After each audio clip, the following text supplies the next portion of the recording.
Salam sepak bola, salam jumpa, salam sehat dan damai sejahtera untuk kita semua. Kembali di ruang channel sepak bola Paulus Sutrisno Rogen.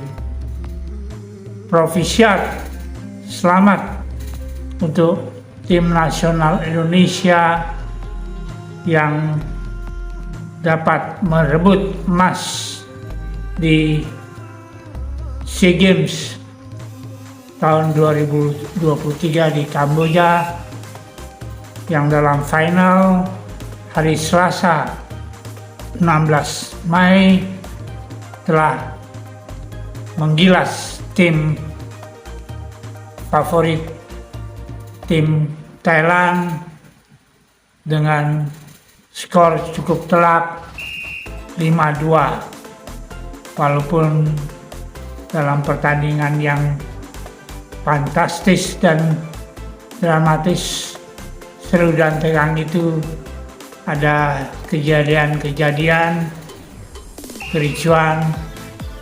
Ofisial dari Thailand memukul tim manajer Indonesia, Bapak Sumarji. Tim yang sebagai juara sejati dan tim super tim dan tim superior yang boleh dikatakan yang selama ini mereka tidak difavoritkan. Justru yang difavoritkan adalah juara bertahan Vietnam dan Thailand. Timnas menjadi juara di SEA Games adalah bukti bahwa pembinaan, khususnya usia muda dan kompetisi, harus secara reguler dilakukan dengan secara berkualitas. Tentu saja kita berterima kasih kepada pembina pemain sewaktu mereka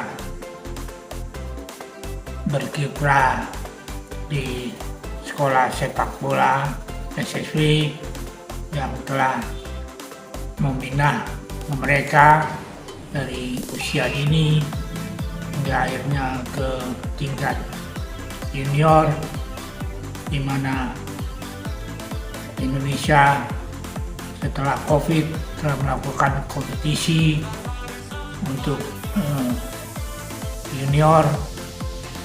Klub Liga 1 itu diwajibkan mempunyai tim junior dan mereka berlaga di kompetisi di Elite Pro Liga.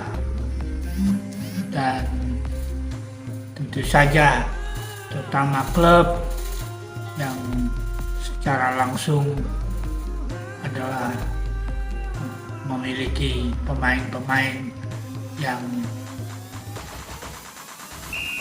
dipanggil untuk tim nasional yang sebelumnya mengalami kendala karena masih mengikuti kompetisi. Walaupun tim ini dibentuk boleh dikatakan singkat, hampir 2 bulan, dan baru berkumpul pun di akhir April, di mana pemain-pemain masih ada pemain masih ikut kompetisi, dan ada pemain 2 dari luar negeri, khususnya Marcelino Ferdinand pun hanya secara singkat bergabung di training center dan dapat menyesuaikan diri secara tim.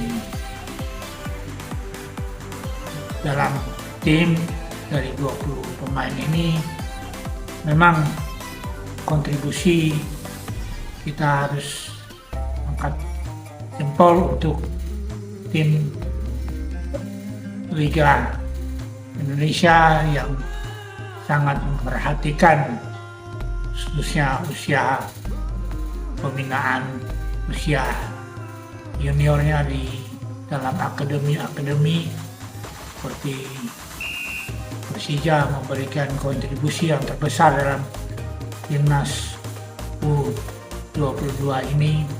Kita bersyukur karena mindset daripada klub-klub ini sudah berubah dan mempercayakan pemain juniornya untuk berlaga di kompetisi real tingkat senior di Liga 1.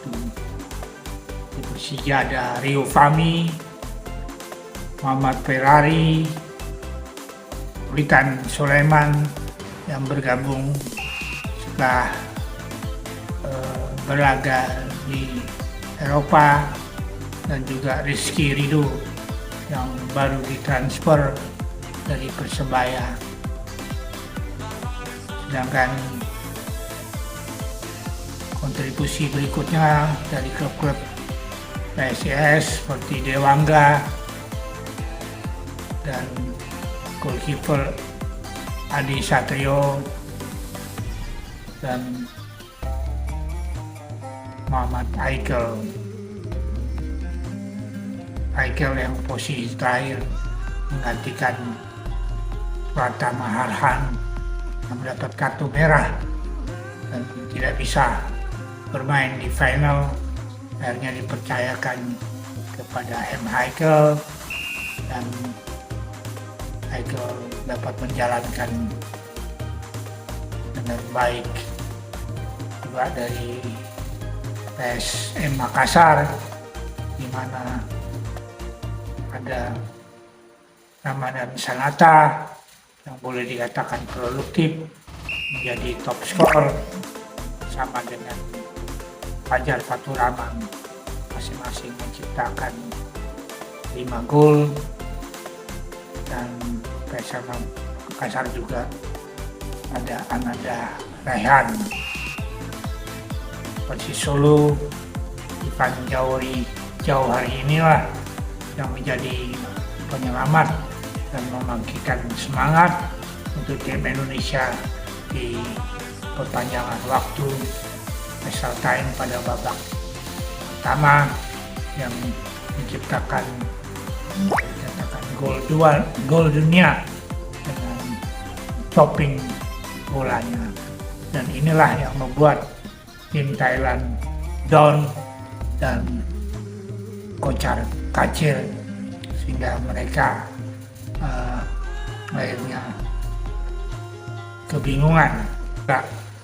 Dari trio Borneo, Fajar Faturrahman, dan ini memang pemain dari usia 16 di kejuaraan AFF telah menonjol permainannya, di mana pada waktu itu Indonesia menjadi juara di Sidoarjo, dan Fajar Faturrahman pun membuat top skor bersama-sama dengan Ramadan Sanata dengan 5 gol.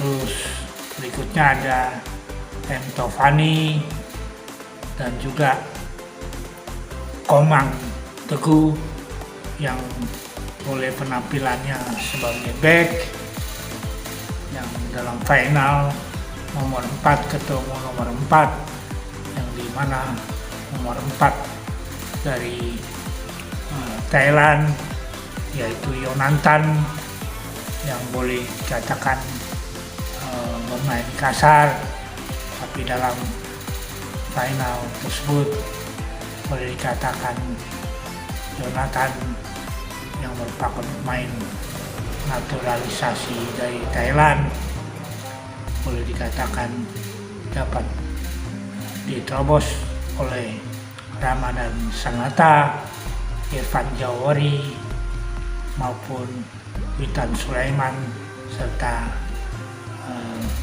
Fajar Faturrahman. Winger back kanan kita Bagas Kava boleh dikatakan di final bermain dengan gigih dan maksimal sehingga pertahanan tim Indonesia boleh dikatakan sangat solid, di mana walaupun akhirnya dia disikut oleh pemain dari Thailand sehingga bibirnya robek, cedera, tapi tetap dengan diplester dia pun tetap bermain maksimal hingga akhir babak. Nah, di sini tampak benar-benar Bagas Kava menampilkan permainan yang terbaik all out. Bagas Kava ini adalah saudara kembar dari saudaranya Bagas Kapi yang saat ini bermain di Yunani. Salut untuk Bagas Kava, pemain yang berasal dari Barito Putra ini dan menjadi pilihan utama dari babak penyisihan dari coach Indra Safri. Dan tentu saja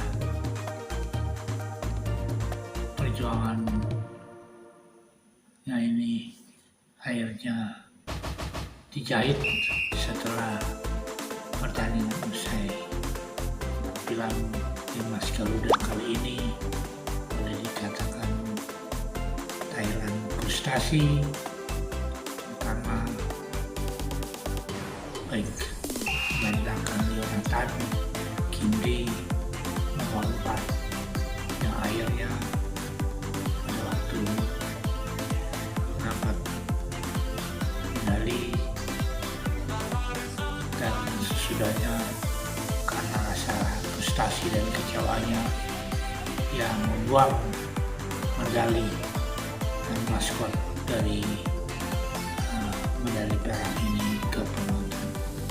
Dan tentu saja ini perbuatan yang tidak terpuji dan boleh dikatakan mendapat kritikan dan juga keributan yang terjadi ini diinvestigasi lebih lanjut, dan tentu saja Persatuan Sepak Bola Thailand dan juga ofisial yang melakukan pemukulan kepada manajer Sumadi datang ke hotel dan meminta maaf. Bahkan manajer tim dari Thailand mengundurkan diri, dan seperti diketahui jelas dalam sepak bola kita harus menunjukkan fair play dan sportivitas.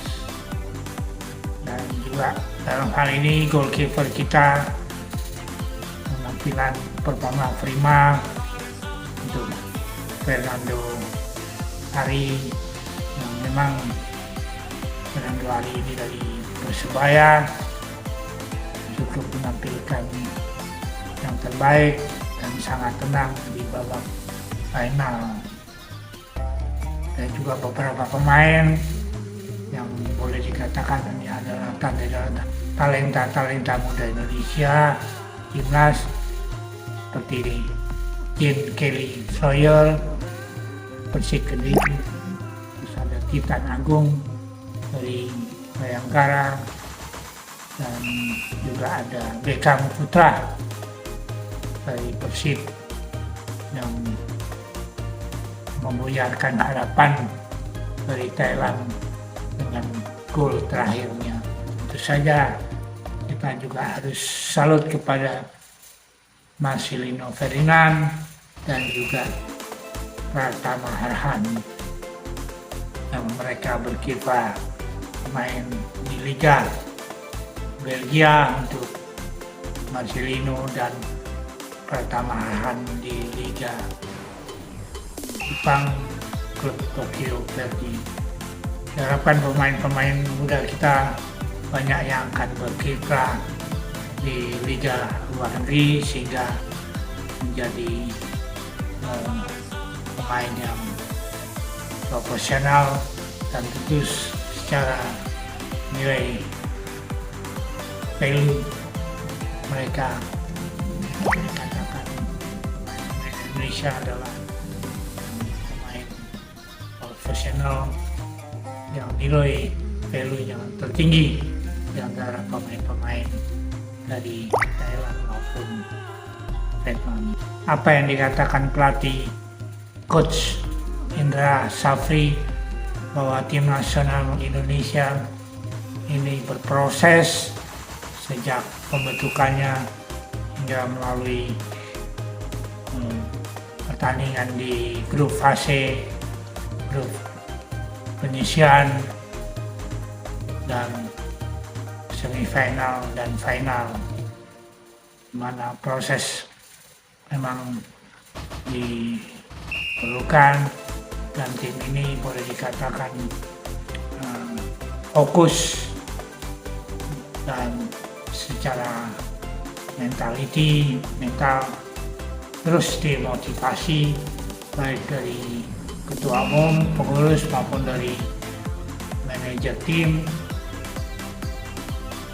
Marji maupun dari coach dan asisten coach yang dalam hal ini Indra Safri dibantu oleh coach-coach ex-tim nasional yang sangat berpengalaman dengan bidang posisinya masing-masing, seperti Kurniawan Dwi Yulianto fokus kepada pemain lini depan, penyerang, Bima Sakti di lini tengah, terus kiper di Lutom Sahari, lini belakang Eko Pujianto, dan juga analis tim Yeyen Tumina dari pengalaman ex pemain nasional ini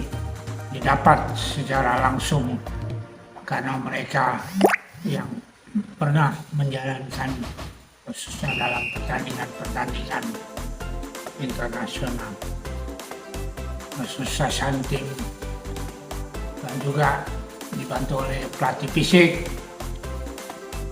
dan tentu saja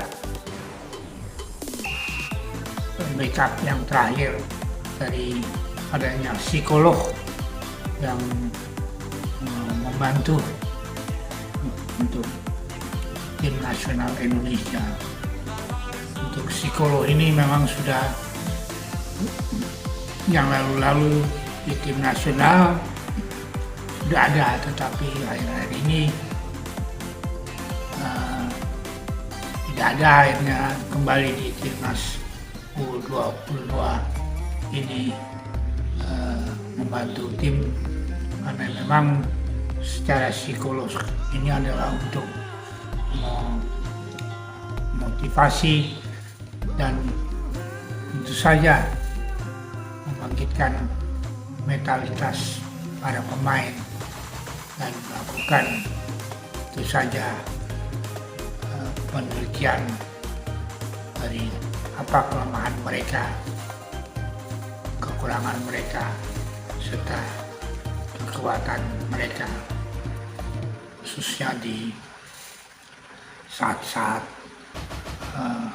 mengalami pressure. Dan ini pun pernah dilakukan di tim bulu tangkis Indonesia. Resep dari coach Indra Safri yang sebelumnya mengikuti tim nasional Indonesia dan dia sebagai direktur teknik juga mendampingi coach Sintayong, di mana dengan melakukan perubahan-perubahan khususnya dipercayakan yang pemain-pemain muda di tim nasional Indonesia, dan ini adalah satu kunci keberhasilan timnas Indonesia di SEA Games berdasarkan dari pengalaman, taktik, fisik, dan tentu saja komposisi permainan. Dan ini adalah suatu strategi dan pergantian pemain yang tepat. Itu adalah salah satu kuncinya mengenai kemampuan pemain, skill, tapi tidak dilupakan juga dengan mental dan fisik yang prima, mental juara, dan tentu saja dengan doa yang selalu kita panjatkan, sehingga tentu saja semuanya ini diridhoi oleh Yang Maha Kuasa. Jadi jelas kita lihat di final tim Thailand terbukti tidak begitu istimewa, dan tentu saja dalam hal ini dan Indonesia punya peluang untuk lebih maju, untuk mengubur ketinggalan khususnya dari Thailand maupun Vietnam yang merupakan rival yang boleh dikatakan selama ini. Jadi dalam hal ini kita dapat pemain terorganisir, mental yang kuat, serta fisik yang menunjang, sehingga kita menjadi juara kali ini. Selamat tinggal untuk Vietnam dan juga Thailand. Tunggu penampilan timnas Indonesia berikutnya, dan ini hanya sebagai kebangkitan saja.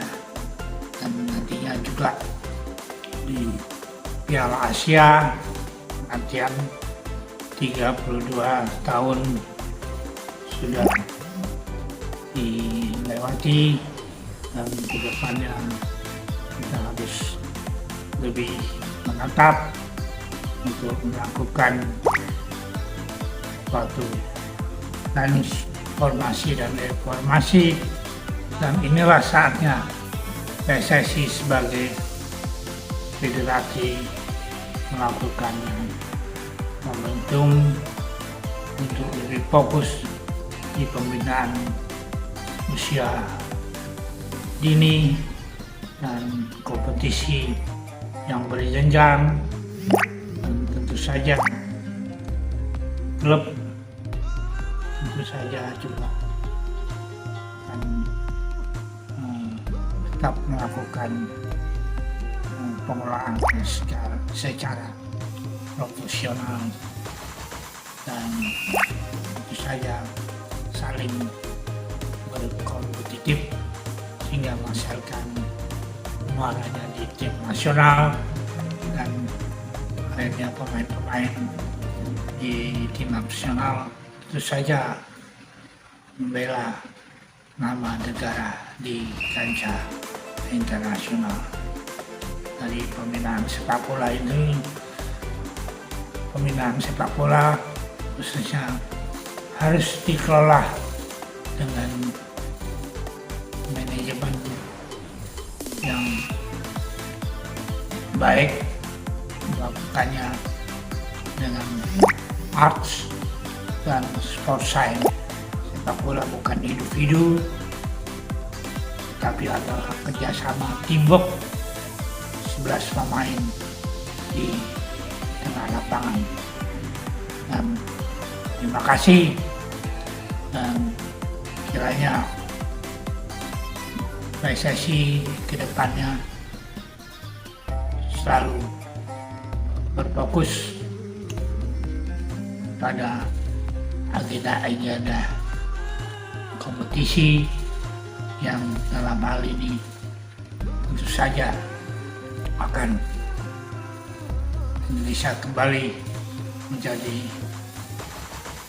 tim yang ditakuti dan segani, dan saatnya kita bangkit dari tidur dan kembali menjadi macan Asia. Bravo Timnas Indonesia, God bless, Tuhan memberkati kita semua. Amin.